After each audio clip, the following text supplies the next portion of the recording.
ঘুমিয়ে থেকে তোমার ডাক যদি শুনে দিতে না পারে, আমার খাদিজার ইবাদত আল্লাহ পছন্দ করবে না গো নবী। সেই জন্য নবী গো, আপনার জন্য আমি সারা রাত পর্যন্ত দরজায় ঠেকে লাগে দাঁড়ে দাঁড়ে থাকি। সুবহানাল্লাহ, সুবহানাল্লাহ। কন্ত বাবা, বর্তমান যুগের নারী স্বামীর জন্য 1 ঘন্টা দরজায় দাঁড়িয়ে থাকবে থাকবে না।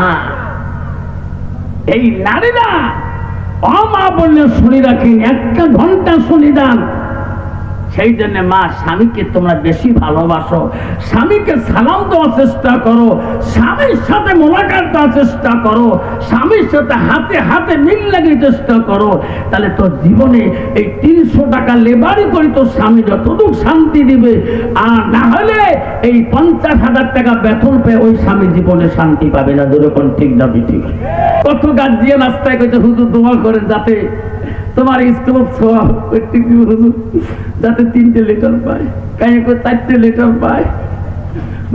এত যদি লেটার দেয় মামা তো চাকরি দিয়ে পাওয়ার না। যেরকম ঠিক না ঠিক। বাড়ির যে কইছে বিবি রে, কে আপনার হুজুর দোয়া করছে বাবুর জন্য, তুইও বয়া করলো মুইও বয়া করলো, কিছু পাই না।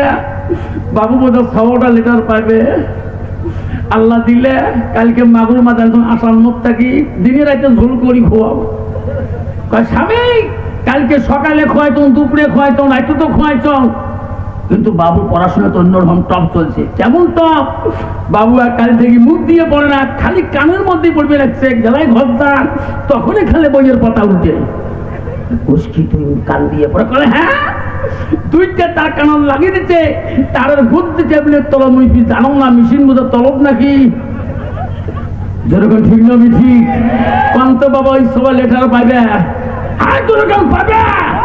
বর্তমান যুগের ছেলেরা পড়াশোনা করে হেডফোন কানেক্ট লাগিয়ে দিয়ে মা বাবা ফাঁকি দেওয়ার জন্য।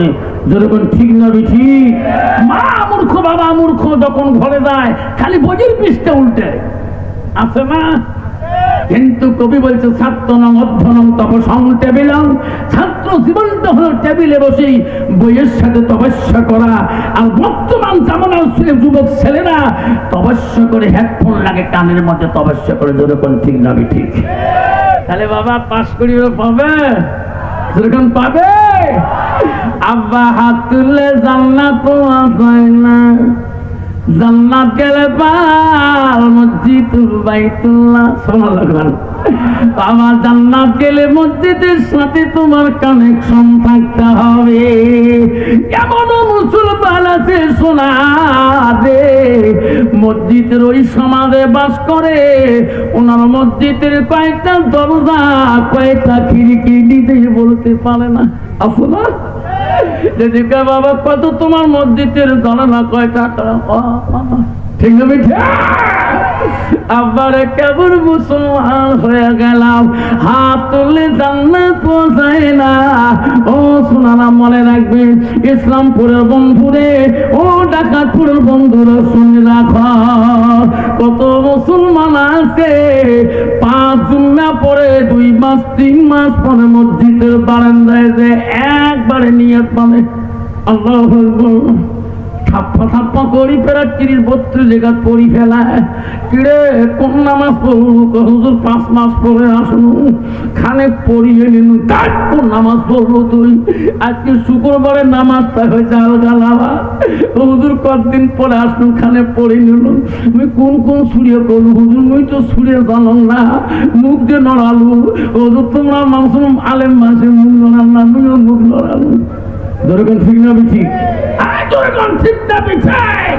এইরকম কত ডিজিটাল মুসলমান আছে বাপ, আল্লাহর সাথে ফাঁকি দেয়। যেরকম ঠিক না ঠিক। আল্লাহ রাসূল বলেন মসজিদুল বাইতুল্লাহ, মসজিদ হলো আল্লাহর বাড়ি। যেরকম সুবহানাল্লাহ, যেরকম সুবহানাল্লাহ। আল্লাহ নবীর কাছে আব্দুল্লাহ ইবনে মাসউদ হইতে হাদিসে বর্ণিত, আল্লাহ রাসূলকে প্রশ্ন করেছিলেন, ক্বালা নবী সাল্লাল্লাহু আলাইহি ওয়াসাল্লাম আইয়ামা ইয়াবিল্লাহু তাআলা, নবী গো আল্লাহর কাছে সবচেয়ে ভালো আমল, ভালো বস্তুটা কি? রাসূল বলল কালা সালাতু আলা ওয়াক্তিহা, সময় মতো ওয়াক্ত মতে নামাজ পড়াটা আল্লাহর কাছে সবচেয়ে বড় আমল। যেরকম সুবহানাল্লাহ। যেরকম সুবহানাল্লাহ। বাবা কতদিন চলবে ফাঁকি, কতদিন থাকবি এইভাবে, যেদিন আজাল আসবে তোদের সার্টিফিকেট নিয়ে। বাবা গেছে কবরে, তোর মা গেছে কবরে, কোনদিন বা আজাল আসে তোর কারণে। ঠিক না বেঠি? এমন জায়গায় যাবি রে সোনা, যে জায়গায় নাই সাথী, এমন জায়গায় যাবি রে সোনা, যে জায়গায় নাই বাতি। মুসলমানদের যুবক, কেন বাবা তুমি বুঝতে পারো না? এই ইসলামপুর সভা থেকে তুই বাড়ি যাবা, এই গ্যারান্টি তোর কাছে না আছে।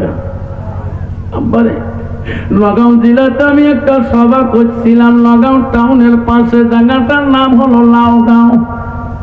আমি সভা আখিরে মোনাজাত করেছিলাম। একটা মহিলা প্যান্ডেল থেকে, মহিলাটা ওই তাবারক নিয়ে খালি বাড়ির কাছে গেছে, বাড়িটা কাছাকাছি ছিল গো, করে দরজা দিতে পারে নাই, গেটের সামনে মারা গেছে গো। ওই দিন ছিল তোর আখিরে মোনাজাত।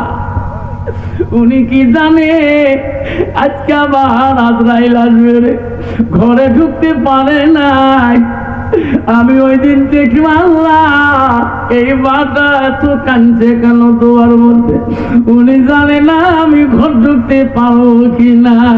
এই ইসলামপুরের বন্ধুরে, আপনি যে সবার বাড়ির থেকে বাড়ি যাবেন এই গ্যারান্টি তোমার কাছে নাই।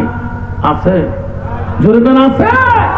ওই তো খোদার খেলা,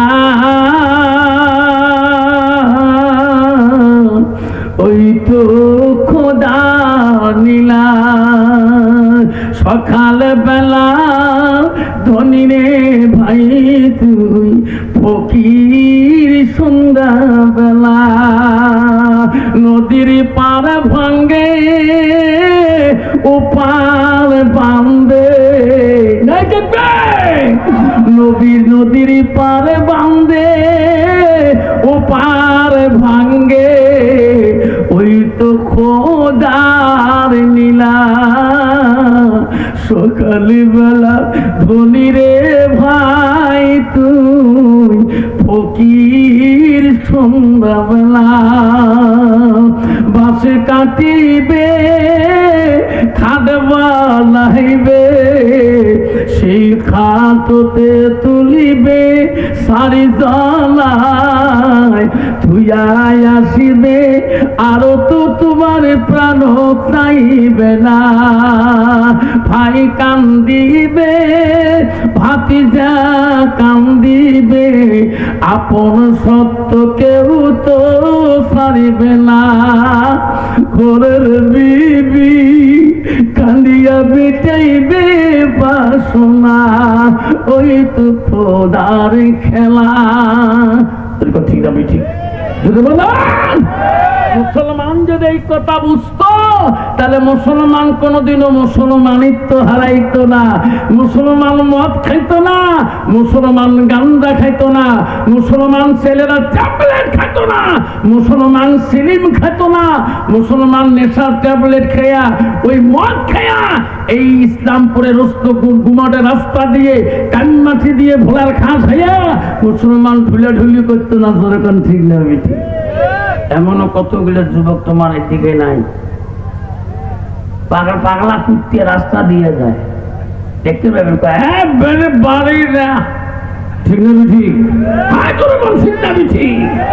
মুসলমানের ছেলে মদ খায়, মুসলমানের ছেলে গাঁজা খায়, মুসলমানের ছেলে ইঞ্জেকশন দেয়, নেশার ট্যাবলেট দেয়, ইঞ্জেকশন মারি দেয়। বাপ কেন দেয়? সোনা কেন দেয়? কারণ ওই ছেলেটার ভিতরে এলেমের অভাব। যেরকম ঠিক না ঠিক?